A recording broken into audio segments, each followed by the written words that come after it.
What's up, everybody? Welcome back. That was the fake surprise. That was I don't know when we're going live. Oh my God, we're live, but I didn't plan out anything to say for you to interrupt me. Should we start? Yeah. Should we go into the pre-recording? I think we just started. We just started? We just started now? Do we have to go on a script or something? If Uh, anyone has a script, we'd love it. it would be great if we had a script. Hey, everybody. Thank you all for joining us here. This is night 4 of the KitBash3d Festival. What is the KitBash3d Festival, Max? Well, every day, Bob Ross for this month is playing on the Bob Ross channel from 10 a.m. to 8 p.m. Correct. And then there's a 2-hour break where you're stuck with us Stuck with us here. before the Bob Ross Festival continues at 10 p.m. So for these 2 hours, we're here to show you how digital art is made today and bring you the best and brightest of the concept artists and art directors working in film and games. That's a big thing that we hope to do with this thing, is we feel like Bob Ross showed so many people that you didn't have to be Leonardo da Vinci to pick up a paintbrush and paint. And what we're hoping to do now is to show, because we're guessing you love AAA video games and blockbuster movies just like we do. And so we've assembled a group of our favorite artists and our good friends who have been so awesome to come on and join the show with us, and to bring a little piece of their world to you. And these guys are some of the best world builders out there. What's world building, Max? So every game, movie, anything like that you enjoy, when there's a fantastical world or a destroyed city or an alien planet, someone has to design that and someone has to build that and think of it. And there's so many stages to that. There's writing it, coming up with the ideas, creating the scripts. But after the script is made, there's this amazing step of the process where a bunch of artists get their hands on it and they have to visualize it for the first time. And it's the first time when anyone actually sees a picture of what this world actually could look like. And that's really the job of a concept artist, and one of the things we're really trying to expose in this festival. Yeah, so concept artists take the briefing or a script or some kind of piece of knowledge from the director or the game designer, and then they take that and they're the first ones to build this world. And the way that works is, because the visual effects process is so complicated and because the game designing process is so complicated, you get a concept artist who can really fast iterate designs. And so they make new designs, and based off little direction as it comes day to day, then they can very quickly shape the world. And then once they land on an image or a series of images or any kind of creation of that world, those will be the blueprints that everyone will follow for the rest of the time. Mm-hmm. Yeah. Yeah, and so we hope that since Bob Ross was such an important thing for art and for so many people tuning into that, we hope to kind of continue that idea and that legacy of bringing art to everyone and showing everyone that they too can do this. And for those of you who are artists out there, there's an amazing career here for you, and here's some of the people who have made a great career out of it. So we are incredibly excited to be teamed up with Twitch and our friends at ArtStation to bring this festival to you. And we are KitBash3d. And what's a little bit about what KitBash is? So KitBash3d, we build pretty much digital Legos. We build 3D assets. So if you need to create a fantastical castle, you can get a fantasy pack from us, which has all the doors and windows and walls and all of that you would need to assemble that castle. And so we're really trying to make 3D accessible to people, to speed up their workflow and give more people the tools to be able to create the worlds in their heads. Yeah, so if you want, we do quarterly, we do a KB3D contest where off our website, kitbash3d.com, you can download a free sample kit and you can make a piece of art of your own. And this month it is the Utopia contest. Yeah, so go to www.kitbash3d.com. You can grab a free sample kit for Utopia, and you can post that to Instagram with the hashtag KB3D contest or on our Facebook group. And you'll be entered to win. I think the grand prize winner gets a bunch of kits, and the top 10 all get free kits. So it's a really nice way to challenge yourself to get to play with this stuff. If you haven't touched 3D before, it's a really nice starting place where when you see all the cool stuff that people are making on this show, you can give it a shot on your own. Yeah, it's super fun and intuitive to do this kind of stuff. And I think one of the coolest parts about this whole thing is being part of this community with you all. Part of our favorite piece of doing things on Twitch is that, of course, there is a chat. And I believe the chat is down here somewhere. If you would, by all means, join us through the show. Ask questions, give us your thoughts, engage with us. This is the most fun thing for us that we get to week in, week out, come interact with you all. So please do that, engage with us on social media. If you want to join the contest, super cool. We're going to be showing some of the entries next week on the show. So if you've got something already in the works, post it up because we're going to be featuring some next week. Yeah.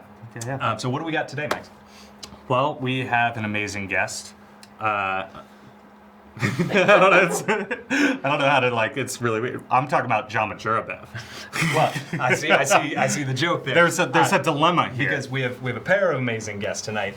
Well, we have one all right guest, and then we have one amazing. Well, let's start with the first one. So we've got Jama, who is going to be on the show tonight. Jama lives overseas, and it is like 4 o'clock in the morning where he lives. So he was so cool to come on today, and we pre-recorded in VR an incredible demo for y'all. Tell us a little bit about Jama. Jama is an incredible concept artist who's just been prolific to the art community and in general, just all of his tutorials and training that he's constantly putting out. But besides that, he's worked on huge films like Guardians of the Galaxy, Doctor Strange, X-Men, Ready Player One, Jurassic World, Avengers, Fantastic Beasts and Where to Find Them. Tons of really cool stuff. He's been at Industrial Light and Magic. He for the last several years is an art director and a VFX art director. Made some incredible stuff. Yeah, he designed all the new dinosaurs for the new Jurassic World. Yeah, it's just an amazing thing to think he's around our age, and he grew up with Jurassic Park like all of us. To actually be able to design the new dinosaurs is just mind blowing. So, and another piece about Jama that's really cool is he is a massive digital art pioneer in VR. And so this, to my knowledge, was the first time, or at least that I've live interacted with the kits in VR. And so Jama's going to show us a little bit about that. Before we go into that, anything else? I'll be up after. Oh yeah, Max is on the show tonight too. We'll tell you all about that, but of course Max is a longtime tenured brilliant matte painter and art director, and we'll get to talk about that. So he'll be up here when we come back on the Cintiq, ripping it. Yeah, I'll bust out the Cintiq and do a painting for an hour or something like that. You know, we want this. We love music festivals. We grew up in just going to music festivals all the time, and I think they're one of the coolest things out there. We see a whole bunch of artists doing different live sets and collaborations and things that only exist in that time capsule if you're there. And so we thought this would be the coolest way. So I am terrifically excited for your set as well. Thanks, buddy. So with that, let's get to Jama Jurabaev. Yeah. Thank y'all. Hit us up in the chat. We're here with you.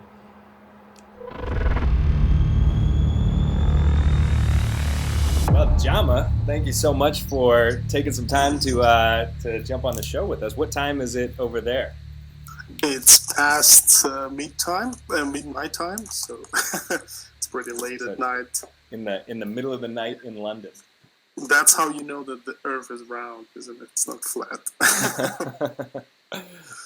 Well, of course, Jama, you're in VR. What program are you using? It's called Gravity Sketch. It's a very nice design-oriented VR program. Awesome, Gravity Sketch. And what are you going to show us here today?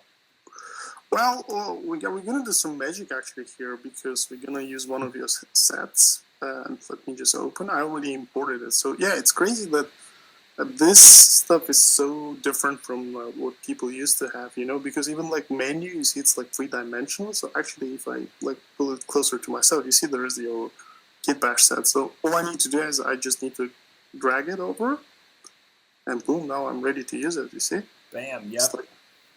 It's like the whole thing. It's almost this kind of a workshop in virtual space. Let me change the color so it's a bit more visible. Yeah, it's so. And right now, you see, I can just make it really small, so I can hold it like a small tool, but obviously I can blow it up. I can become huge, so I can become a human size, so I can look around, stuff like that. This is just insane, man.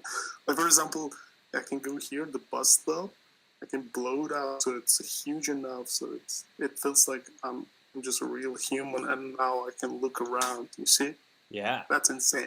I'm looking on the flat screen doesn't make much sense, but yeah, I think this is the way we're gonna be prototyping in the future because it's so immersive, you know, in a way. Like I can start sketching people here, and it's just so crazy. That's so awesome, and how fast it is too. It is. Well, that's the thing about kit bashing in VR. It's the next level of kit bashing, and I will show you why. For example, you see right now, like I have you set just like as a single object, but I can go and actually break it. So what's gonna happen now? Every individual part is separate, and I can start drawing with it. Look at this. Bum, bum, bum, bum, bum, bum, bum. Wow. Actually, I have this idea in mind. Let's see if I can pull it off. But we're gonna create some. Yeah, we can basically like start. Like I'm gonna combine it with the tools Gravity Sketch has. For example, let's say you just create like a quick plane, just to get the sense of the space. And you see in VR, the orientation is so relative, you know, like even though there is a grid on the ground, usually what I do, I wish I could find it, where is it? I turn off the grid, so, oops, nope. Yeah, so I don't see the grid, and now it basically becomes like, just this plane becomes my kind of ground plane, right? Uh-huh. And what I'm gonna do here, you know, like usually I always do dark stuff, so we're gonna do like a little zombie apocalypse or something like that. So yeah, it's perfect one. So you've got like, let's pull up like, and you see like the way I work, like I can go, like this is something that would take ages in 3D, you know, like I can just pull it, drag it over here, blow it up, place it where I want it to be. Oh wow, these are separate. Okay, we have zombie apocalypses anyway, so we can fuck it up a little bit. Oops, sorry. Yeah, we can just start destroying things, you know? Yeah. Like, for example, if there was like, if this is a bus stop, right? So I can drag this bench, put it inside, take this bench, put it here, right? Mm-hmm. Yeah. So right now, like I'm starting kind of blocking out things, and for example, obviously there are tons of different things we can use here. For example, where is it? Like there are default like people and stuff like that. We can use that one, or I can just sketch it out. You know, like for example, this is already enough for me to start blocking out like different ideas. For example, if this was like a, you know, one of those apocalyptic movies, like you would have a lot of trash on the ground, you know. Mm-hmm. You would have some like kind of, and you don't need, in order to do that, you just need like some kind of gribbly stuff, you know. Like I can start like if this were stones or something like that, you know, when you leave like the nature to kind of invade this space, you know. Yeah. And then, for example, let me bring in like I have this like really old school car as well. So same again, you see like everything you just put it inside. It's pretty super cool. Yeah. It's so awesome. The tool palette too, how you can just pull something right out of your control center. Yeah. So with this car, I can do pretty much the same. I can start breaking this car. You see, like for example, if this was a little bit destroyed, you know, and then you can have all the tires, just like, yeah, the way you manipulate things in VR is so much easier, you know, than regular 3D, because you see, like I can start just literally drawing with it, you know. Mm-hmm. It's so intuitive. But very intuitive. And now, like I can start pulling, like thinking and start pulling your stuff and thinking about storytelling as well. Like if this was like a waste bin, right? Like, let's see if we can. I think, there's no way I can break it down. Anyway, we can just like do this for now, right? And then see, pick up this one, like this, right? Mm-hmm. And then, for example, I can start getting some like ideas about people, right? To do that, I just do this, just like a very simple shape.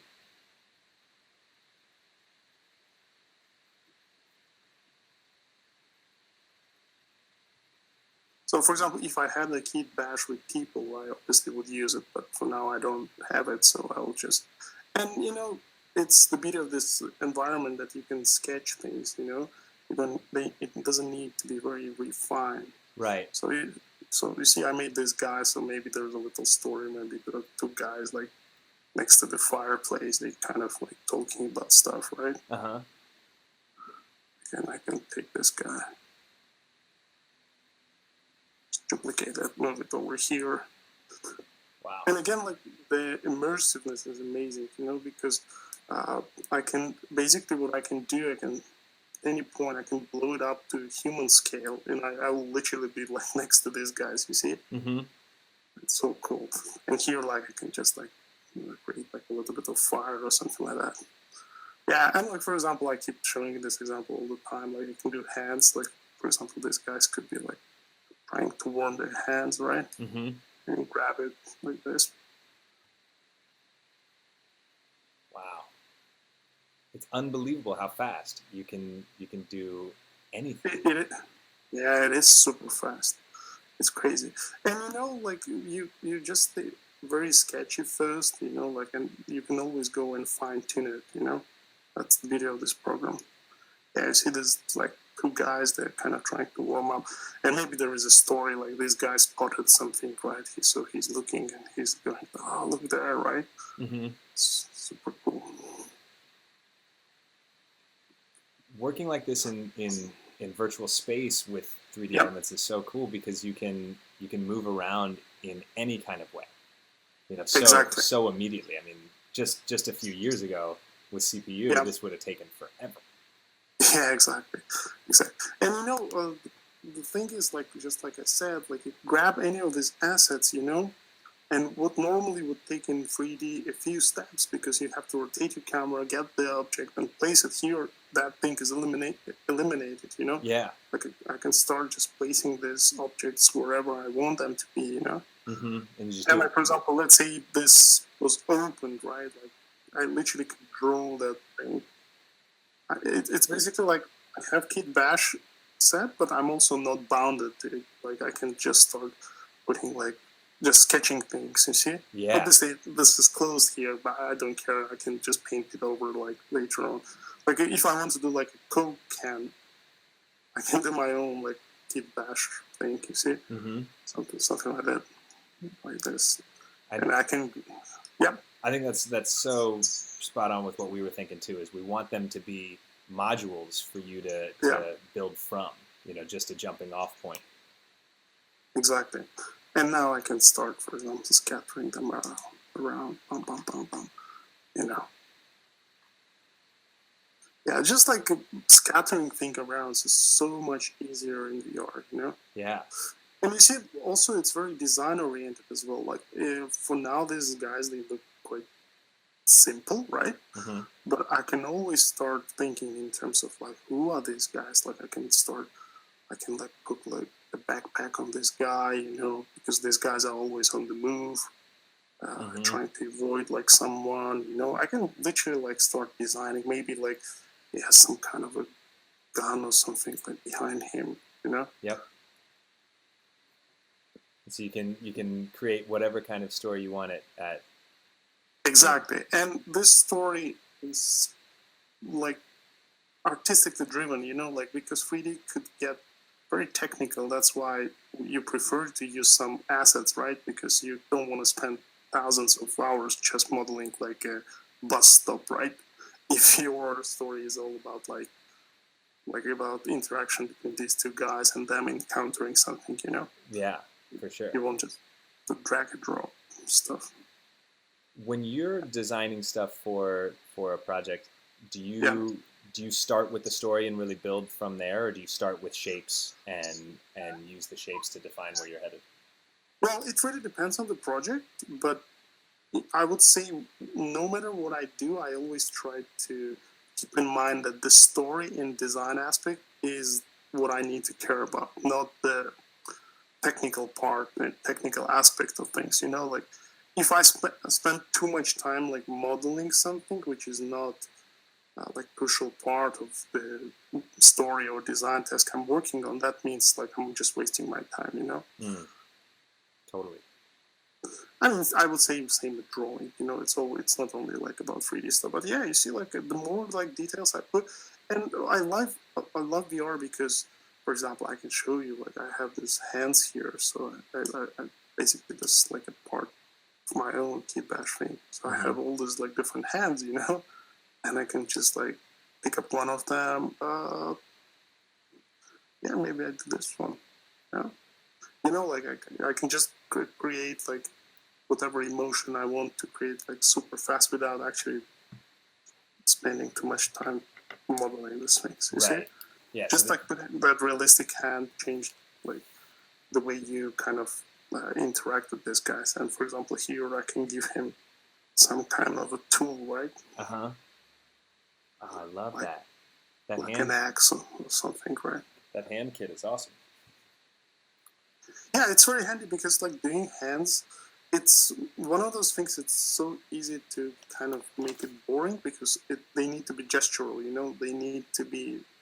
You need to feel the gesture. So making hands is one of the critical things in 3D. You know, you usually can tell if artist knows how to kind of use hands to deliver the character because there's so much character in hands, you know, and it's the same as face, you know, it's just one of those things that we see every day. So we used to, yeah, just you see, just by putting those hands, it just looks so much better, right? Yeah. And by having the preparation of these 3D elements built, then you can go Yeah, in and really fast adjust things on the fly and tell the emotion of the thing without having exactly, to exactly, go in and restart every time. exactly. And look, already we're having like this really nice scene here, right? Like all those assets. Let's see what else do we have. Oh, we've got a lot of things, right? I can start blocking the road right here. Let's say just like yeah, maybe another car, which is like this, right? Yeah. Super fast, you know. And I always go back between just drawing mode, so I can just put in some cables, you know, just something happened, and maybe like some. Like for example, you have lampposts right over here. Like I can put a couple of these guys, but then I also would love to have one of them like Uh-huh. almost formed, and then from this guy I can do like cables or something, you know, Yeah. maybe connect to that guy. Yeah, you see already you getting yeah, just like doing this curve like it would take a few steps in 3D, you know. Yeah. So it's almost combining those assets, and obviously we can still use this one, but maybe there is like oh, it's pretty separated, right? So maybe there is this entrance here.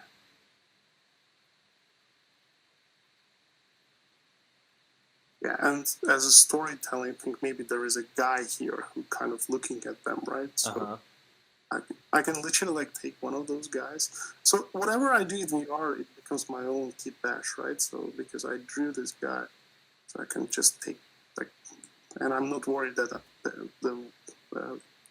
garbage bin is there as well because I can always remove it, right? Grab this one. So yeah, this is my guy now. So I can take this guy and make him like place him here. So maybe he's like secretly stalking them, right? Mm-hmm. In the festival, there's been a lot of talk. We've talked a lot about speed, and Yeah, the chat has commented a bunch that is it just about speed, or is it about the quality of art? And I think that by having some of these assets squared away yeah, for you, it allows the art to have your focus. Where it's not yes, the technical stuff has gone to yeah, speed, while your focus can then live on yeah, to what you're doing. yeah. Well, the speed concept is always very clear for me. It's not the speed itself that is important for me, but it's the fact that as a concept artist, I'm not just doing fan art. Like I'm not just doing like uh, illustrations. I'm doing like I'm solving design problems, and it's not only me like delivering or just creating a beautiful painting, but also working with the feedback, and the feedback always comes back and forth. And if you're not fast addressing the feedback, then you basically getting super depressed because you have to redo everything. So the idea here, the faster you can get somewhere to show it to people who make decisions, like let's say art director or someone like that, the better it is. Like the faster you can do that, the better. So that's why we use KitBash, we use photos, we use like all the tricks and stuff like that. So whenever they give us like a feedback round, we know we're gonna spend again as less time as possible to kind of address the feedback, and just it kind of goes back and forth till everyone is happy and we find a good design solution. Yeah. Can you walk us through a little bit? A lot of the people watching the show don't know much about how the business of concept art works, and how you would go from what you would deliver, and then what kind of notes you might get, and then how you might address those. So basically, as a concept artist, we work on ideas, right? Different design tasks. For example, let's say movie needs a character, movie needs like a beautiful environment, and that's our job, to come up with different like these cool ideas, right? And obviously, usually these ideas are executed in visual form, right? It's either painting, drawing, or something like that, right? So, and drawing and like visual part is just like an end product. It's not like some people use 3D, some people use like drawing tools, some people even just use like pen and paper. But what is important is that like most of the time is just really solving problems. Like let's say we're designing this environment, and I'm already thinking like how big this should be, and director comes in and tells me, oh, this is too far away, pull it over closer to them. So it's constant collaboration with other people, with other creative people who are working on the same project, right? So my job is always like to be ready to any kind of feedback, so I can and usually the problem is that people giving you feedback, they are talking they're not talking in art language, right? Some like they're not telling you, oh, your color is. Sometimes they would say something completely unrelated, and you need to take the feedback and translate it to your own language, which is design language, and you need to find solution for that. So that's why, again, like speed comes as an important factor, because you need to be very fast in addressing that feedback. That makes a ton of sense. We talk so much about how the art director is the translator between the team and the client. Exactly. So then you deliver. How would you deliver something out of this to a client? Would you use a camera in here and take a snapshot? Yeah, for now it's me just world building. I'm just trying to build this location. But if I want to kind of see what my end product will look like, there is this camera. You see, like I can just like zoom in, for example, and already start thinking like a cinematographer, right? Yep. So you see, like, and here already I see, I don't see those guys clearly, but maybe it's a good idea because I just see them like behind the car, you see, and then I can just zoom out and try out different angles. Same from their perspective of view as well. Like, for example, I can always scale this thing down and go back and check out how it looks from here. So, for example, as a cinematographer, if I wanted to show that guy's kind of popping out of the underground thing, like I can just like see his head. You see, it's really cool. So you can make this move here, and then you see, wow, there is a guy there, just like as a story element, Yeah, absolutely. Yeah, it's super interesting, like you can try different other ideas, like maybe camera is coming from here. So yeah, you've got like a proper camera which you can zoom in. See, like this is me totally zoomed in, and then you see there is that guy, and we can frame him like nicely. Like this, you see, like it's just like the way you start framing things. That's why like 3D is so helpful. It would be super tough to do it without 3D. Can you then export snapshots from that? Absolutely, yeah. You just like go here. Before we do that, let's just say this. Yeah. Sometimes this thing would crash. Okay. And then boom. Yeah, you just click. Boom. What do we need to click? Oh yeah, now you see. It takes some time. Boom, and you see the snapshot is gone. So it's Yeah. like taking. So I mean, look at this. So I already have like this crazy environment, right? I can keep like taking this, just creating this mess, you know, around them. What's that? That's like.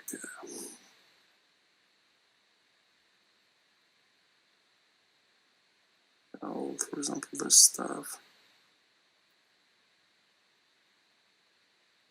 And obviously, like for example, if I had a building, buildings KitBash, I would just start building buildings around. You know, for now, like I still can use like a cube or something, and like just to get some rough idea of the building.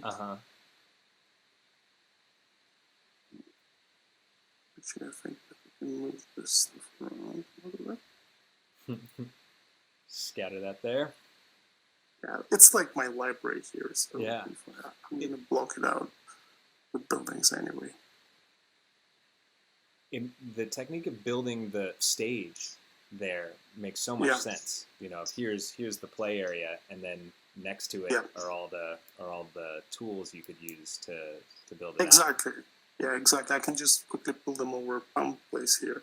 It's amazing how you can like quickly resize them.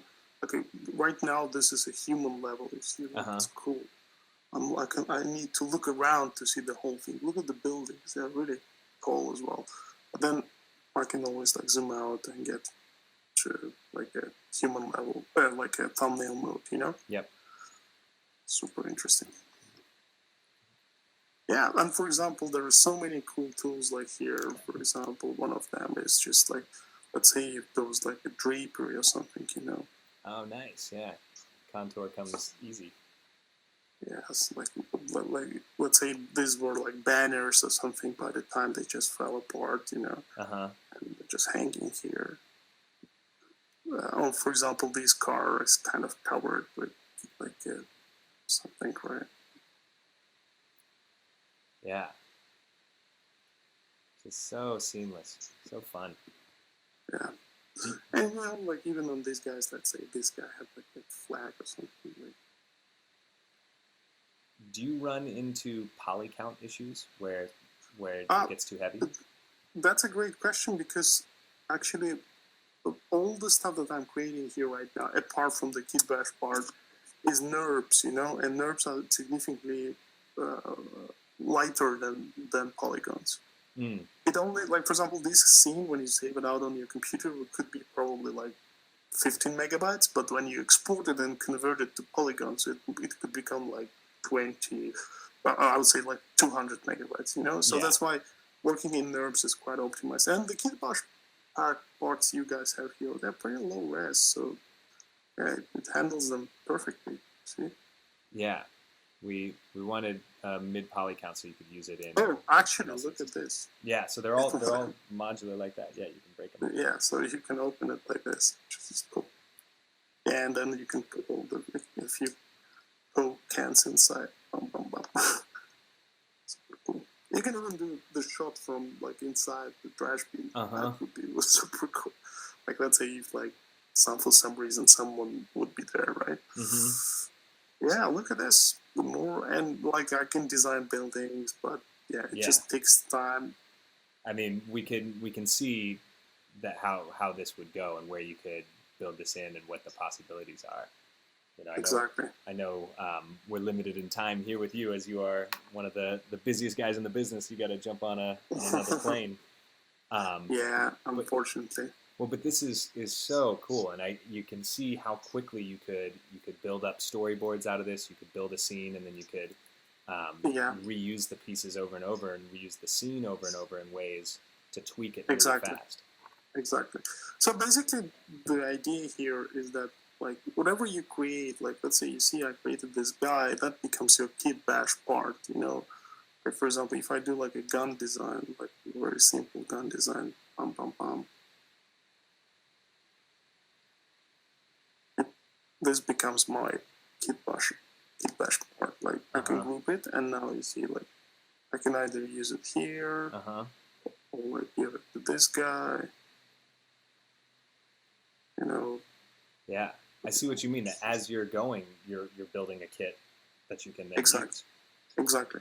And also I prefer, this is my personal preference, like because I'm coming from a 2D background, Hmm. I don't really uh, care if it looks sketchy. You see, it's very sketchy. It's not like a real model. Like, ideally, you would bring in like a real gun model, but then obviously you're facing this polygon issue. You know, like the more you put in, the just uh, heavier it becomes. But I can just draw this kind of like primitive shapes, and then when I render them, I can always fix stuff in Photoshop if something looks too sketchy, right? Hmm. So if the audience doesn't know what we're talking about here, polygons are Yeah, the amount of memory, the amount of sides and detail in a yeah, particular piece or an image. And so if you have too many polygons, yeah, it can crash your system exactly. in today's world. But I certainly think, we've seen the amount of polygons a machine can handle speed up drastically in the last couple of years, and I think over the Yeah, next couple of years we're going to get into hyper photorealistic environments. yeah, yeah, absolutely. It will just get much better with every time. Also, there is like a very primitive lighting, which kind of can give you like really nice ideas. You know, like Mm. if this wasn't like an evening time, you see. Oh yeah. Oh, that's Look at awesome. it. Yeah, and also just having this, like, look, you see, there is like, I can start thinking about like that guy over there. You see, there is a shadow behind him. Yeah. It's so cool. So you can start controlling this thing as well. So you can Yeah. move the sun. Could you put that in the street lamp? I think so, but it's not very Yeah. kind of precise. You know, it's like, I think it's over. It's just the daylight. Oh That's the way yeah. it works. You're literally You know, moving the sun. but it's interesting just to test out. Like if you want like long shadows, then you can decide where you want to put it. You know, Yeah. so super cool. Yeah, Man. just to, Well, I know we don't have a ton of time here with you, and I can't thank you enough for yeah, all the way across the water jumping on this thing with us. no worries. A couple questions before you go. Yeah. How did you start using VR? What was the thing? Do you remember the moment you like saw it and realized, whoa, this is going to change how you do stuff? Yeah, well, you know, I've been using kind of similar approach for quite a while because, like I said, I came from a 2D background. Like I came from traditional drawing and from digital painting background. 3D, I like 3D a lot, but it always felt to me a bit too much for what I need. You know, obviously 3D is very good for animation, texturing, and all that stuff. But as a concept artist, I need some simple solutions. You know, like I said, for example, if I don't have a gun model, I don't want to spend too much time modeling. I just want to go like bam, bam, bam, and just draw it, right? Mm-hmm. And I was using different approaches, like all different programs like 3D Code that kind of was similar, but obviously it was all screen based. You know, like I never had the actual chance to do this kind of motion, right? This kind of movement, right? Right. It would always be on a flat screen like this, and then you rotate your camera and then you continue, right? Right. Rotate your camera and you continue. But now with VR, the moment I try that, the fact that you can actually do this, you know, if I want to create a cube, I can do this, you see, Mm-hmm. and I don't need to rotate my camera. That changes everything, you know. Yeah. And also, VR is the only place where you can take an object, scale it, rotate, and place exactly where you want it to be. You know, Mm. if it was a traditional 3D approach, you had to rotate your camera, scale it, move it, rotate, and it's all like coming in steps, right? Mm-hmm. Yeah. And the moment I tried it, I was like, damn, this is exactly what I want. And since then, I've been using it almost on a daily basis. Yeah. Just nonstop into this space. I know you are one of the most heralded pioneers of VR. In Oh, this thank you.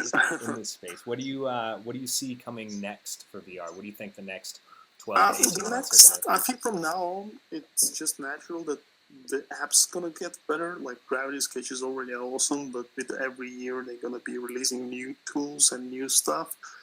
That's like a natural thing to happen. But also, I think the tech will improve.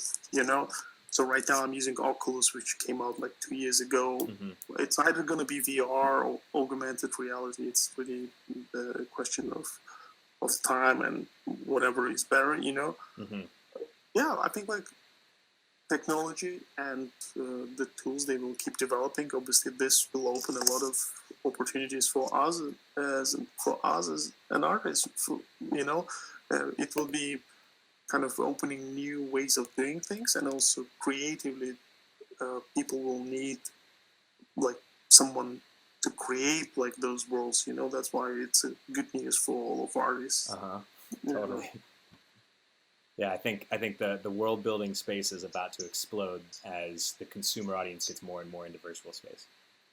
Exactly. And I kind of already think that we're in a virtual environment on our cell phones. It's just not a very good one, limited by this tiny aspect ratio. Exactly.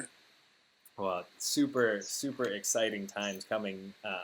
And Jama, thank you incredibly much for spending your late wee hours of your morning here with us. No worries. It was a pleasure. Yeah, it's exciting stuff, and I'm more than happy to kind of showcase it. So thank you very much for having me. Absolutely, man. And hopefully we get to do a lot more cool stuff. Hopefully, fingers crossed.